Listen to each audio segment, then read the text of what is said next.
প্রিয় বন্ধুরা, আজকে আরেকটি সংবাদ নিয়ে আপনাদের সামনে উপস্থিত হলাম। আমি এসকে সমীর। এটা প্রথম আলোর গতকালকে প্রকাশিত হয়েছিল নিউজটি। রাষ্ট্রপতিকে নিয়ে অপমানিত বোধ করছেন রাষ্ট্রপতি শাহাবুদ্দিন, নির্বাচনের পর পদত্যাগ করতে চান। যদিও এই নিউজটি করেছে বার্তা সংস্থা রাইটার্সকে দেওয়া সাক্ষাৎকারের পরিপ্রেক্ষিতে। রাষ্ট্রপতি রাইটার্সকে একটি হোয়াটসঅ্যাপের মাধ্যমে সাক্ষাৎকার দিয়েছিলেন, সেই সাক্ষাৎকারটিকেই সবাই নিউজ আকারে প্রকাশ করেছে। বার্তা সংস্থা রাইটার্সকে দেওয়া এক সাক্ষাৎকারে রাষ্ট্রপতি এসব কথা বলেন। ঢাকায় নিজের বাসভবন থেকে হোয়াটসঅ্যাপের মাধ্যমে এই সাক্ষাৎকার দেন তিনি। এটি প্রকাশ হওয়ার পরেই বিভিন্ন পত্রিকায় এটি প্রকাশিত হয়েছে। প্রথম আলো হয়েছে, আমি আবার দেখেছি বিডি নিউজ 24-এও দেখেছি। আমি দুটোই পড়ছি আপনাদের সামনে নিউজটি। ত্রয়োদশ জাতীয় সংসদ নির্বাচনের পর পদত্যাগের পরিকল্পনা করেছেন রাষ্ট্রপতি মোহাম্মদ শাহাবুদ্দিন।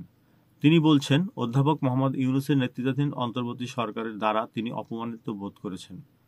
বার্তা সংস্থা রাইটার্সকে দেওয়া সাক্ষাৎকারে রাষ্ট্রপতি এসব কথা বলেন। ঢাকায় নিজের বাসভবন থেকে হোয়াটসঅ্যাপের মাধ্যমে এই সাক্ষাৎকার দেন তিনি। রাষ্ট্রপ্রধান হিসেবে শাহাবুদ্দিন সশস্ত্র বাহিনীর সর্বাধিনায়ক, তবে এ পদে অনেকটাই অলংকারিক। দেশের নির্বাহী ক্ষমতা প্রধানমন্ত্রী ও মন্ত্রিসভার হাতে থাকে।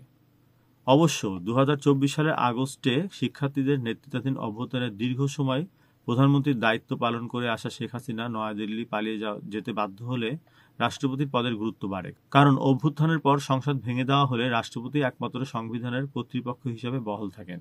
শেখ হাসিনার নেতৃত্বাধীন আওয়ামী লীগের মনোনয়ন 2023 সালে বিনা প্রতিদ্বন্দ্বিতায় রাষ্ট্রপতি নির্বাচিত হন। কার্যক্রম নিষিদ্ধ থাকায় আগামী 12 ফেব্রুয়ারি অনুষ্ঠেয় জাতীয় সংসদ নির্বাচনে অংশগ্রহণ করতে পারছে না আওয়ামী লীগ। কোণঠাসা করে রাখার অভিযোগ।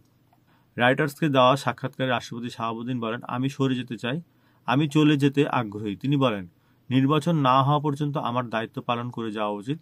সাংবিধানিকভাবে রাষ্ট্রপতির পদে থাকায় আমি আমার দায়িত্ব পালন করে যাচ্ছি। রাষ্ট্রপতি বলেন, প্রায় 7 মাস হয় অধ্যাপক ইউনূস তার সঙ্গে সাক্ষাৎ করেনি।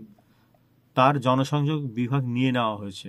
সেপ্টেম্বরে বিশ্বের বিভিন্ন দেশে বাংলাদেশের দূতাবাস থেকে তার ছবি সরিয়ে নেওয়া হয়েছে। রাষ্ট্রপতি শাহাবুদ্দিন বলেন, সব কনসুলেট, দূতাবাস ও হাইকমিশনে রাষ্ট্রপতির প্রতিকৃতি, রাষ্ট্রপতির ছবি ছিল। হঠাৎ এক রাতেই সেগুলো উধাও করে ফেলা হয়েছে। এতে মানুষের কাছে একটি ভুল বার্তা গেছে যে সম্ভবত রাষ্ট্রপতিকে সরিয়ে দেওয়া হচ্ছে। আমি খুবই অপমানিত বোধ করেছিলাম। রাষ্ট্রপতি শাহাবুদ্দিন জানান, প্রতিকৃতি সরিয়ে ফেলার বিষয়ে অধ্যাপক ইউনূসকে তিনি লিখিতভাবে বলেছেন, কিন্তু কোনো ব্যবস্থা নেওয়া হয়নি। তিনি আরও বলেন, আমার কণ্ঠরোধ করা হয়েছে।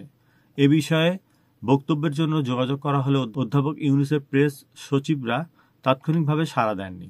সেনাপ্রধানের সঙ্গে যোগাযোগ।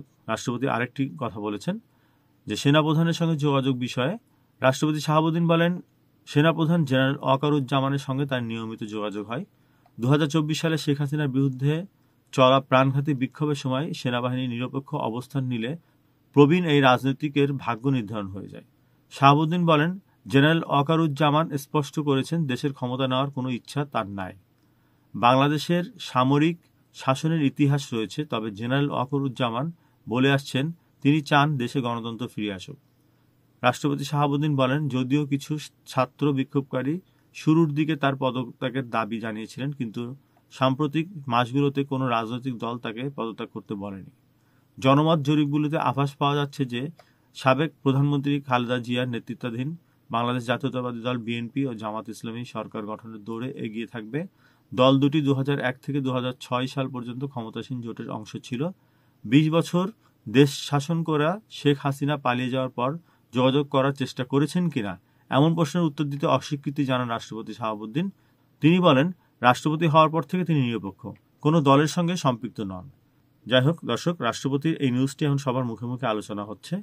আমি তোকে বলেছিলাম বিডি নিউজ 24 সেম নিউজটি করা হয়েছে। অপমান বোধ করছেন, ভোটের পর সরে যেতে চান রাষ্ট্রপতি, রাইটার্সের খবর। এটাও বিডি নিউজ 24 করেছেন, একই নিউজ। এই নিউজটা পড়লাম। আপনাদের মতামত জানাতে পারেন রাষ্ট্রপতির বিষয়ে। যদি কারো দর্শক কোনো কমেন্ট করতে চান, আমার কমেন্ট বক্সে কমেন্ট করে মতামত জানাতে পারেন। আর আপনারা আমার কাছে কোন ধরনের ভিডিও দেখতে চান আবারও আমাকে জানাবেন। সবাই ভালো থাকবেন। আসসালামু আলাইকুম, খুদা হাফেজ।